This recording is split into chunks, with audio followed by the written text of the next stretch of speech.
পণ্ডিতিয়া রোডে আইনজীবীর বাড়িতে হলো বোমাবাজির ঘটনা। আইনজীবীর বাড়িতে বোমাবাজির অভিযোগ, কে বা কারা বোমা ছুড়লো তা খতিয়ে দেখছে পুলিশ। সামনে বিয়ের অনুষ্ঠান চলছিল এমনটা দাবি করছে পরিবার। বিয়ের অনুষ্ঠান থেকে কেউ বোমা ছুড়লো কিনা তাও খতিয়ে দেখছে পুলিশ।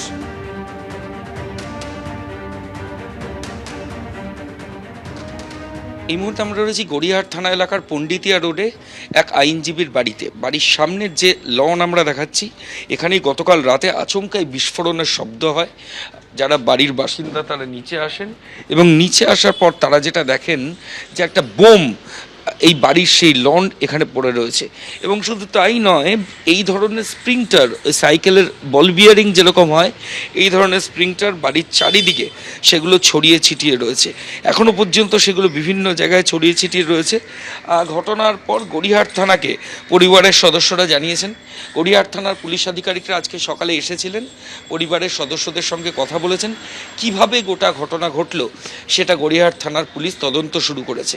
কিন্তু একটা ঘন জনবসতিপূর্ণ জায়গা, যেখানে প্রচুর মানুষ থাকেন, সেখানে আচমকাই বিস্ফোরণ এবং এই ধরনের স্প্রিংটার যেগুলো পড়ে রয়েছে সেগুলো দেখে স্বাভাবিকভাবেই কিন্তু একটা উত্তেজনার পরিস্থিতি তৈরি হয়েছে। ক্যামেরা উজ্জ্বল ঘোষের সঙ্গে ময়ূখ ঠাকুর চক্রবর্তী, এবিপি আনন্দ, কলকাতা।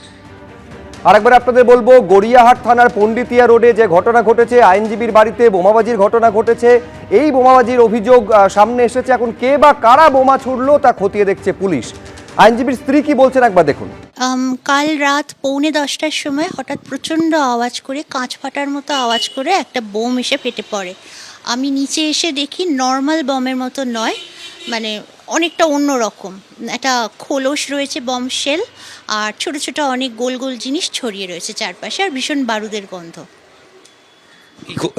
এটা হঠাৎ করে আপনারা আওয়াজ পেলেন একবারই? হ্যাঁ, হঠাৎই। এমনি কোথাও বিয়ের জন্যে বাজি ফাটছিল, বাট এটা আচমকা আমাদের এখানে, সেটা দূরে ফাটছিল, আমার বাড়ির পাশে নয়। তো এটা আমার বাড়ির মধ্যে হয়েছে। এটা কি মানে বিয়ে বাড়ির বাজি কেউ ফাটালো? বিয়ের বাড়ির বাজি যদি হয়ও, এতগুলো বাড়ি কি করে জাম্প করে এসে আমাদের বাড়ির মধ্যে হঠাৎ পড়বে, সেটাই একটু অদ্ভুত লাগছে। কারণ অনেকগুলো বাড়ি রয়েছে, সেগুলোকে ক্রস করে এতটা ডিস্টেন্স ক্রস করার মতো বিয়ের বাড়ির বাজি কি রাখে ক্ষমতা? এবং বাজির মধ্যে এই ধরনের স্প্রিংটাই বা আসবে কি করে? সেটা আমি তো কোনোদিন দেখিনি। ইনফ্যাক্ট তারাবাজি হোক আর যেই বাজি হোক। তা আপনারা গোটা ঘটনার পর আতঙ্কে রয়েছে? কিছুটা তো নিশ্চয়ই, কারণ এটা আমাদের সেফটির ব্যাপার। কারোর গায়ে যদি পড়ে তাহলে কি হবে? পুলিশকে জানিয়েছেন? হ্যাঁ। এসেছিল পুলিশ? হ্যাঁ। পরের খবরে আসবো।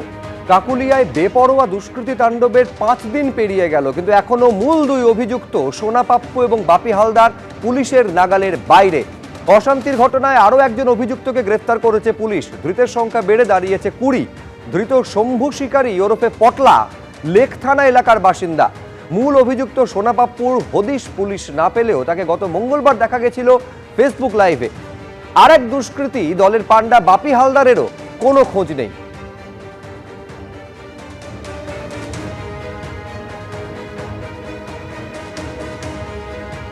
এবারের বিধানসভা নির্বাচন কি এক দফায় হতে চলেছে? এই সম্ভাবনা জোরালো হয়েছে। তার কারণ মুখ্য নির্বাচনী আধিকারিকের দফতর থেকে বলা হচ্ছে, এক দফায় ভোট হলে তার জন্য যাবতীয় প্রস্তুতি সারা।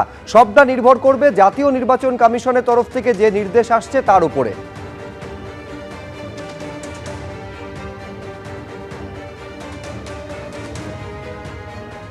আমরা নিরাপত্তা চাই, স্বচ্ছভাবে ভোট চাই।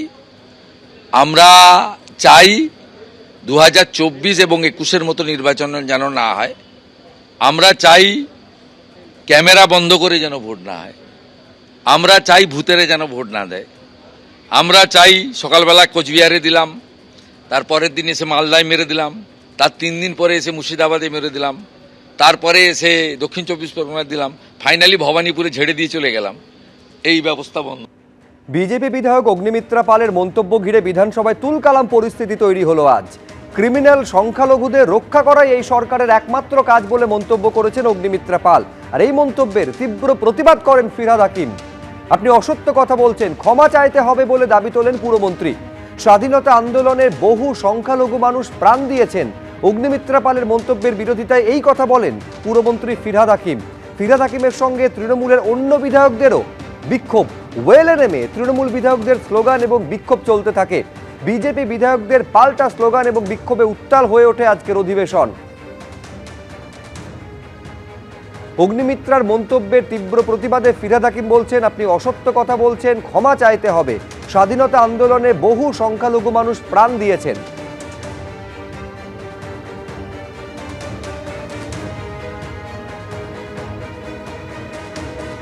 এদিকে সংখ্যালঘু নিয়ে বিজেপি বিধায়ক অগ্নিমিত্রা পালের মন্তব্য ঘিরে বিধানসভায় যখন ধুন্ধুমার পরিস্থিতি তৈরি হলো, ক্রিমিনাল সংখ্যালঘুদের রক্ষা করা এই সরকারের একমাত্র কাজ বলে মন্তব্য করছেন অগ্নিমিত্রা পাল। এরা অপরাধী, ভারতের ইতিহাস, গণতন্ত্র, ধর্মনিরপেক্ষতা জানে না বলে পাল্টা আক্রমণ শানিয়েছেন গ্রন্থাগার মন্ত্রী। তিনি বলছেন এদের দেশ থেকে তাড়িয়ে দেওয়া দরকার। কি বলেছেন সিদ্দিকুল্লাহ চৌধুরী, দেখাবো।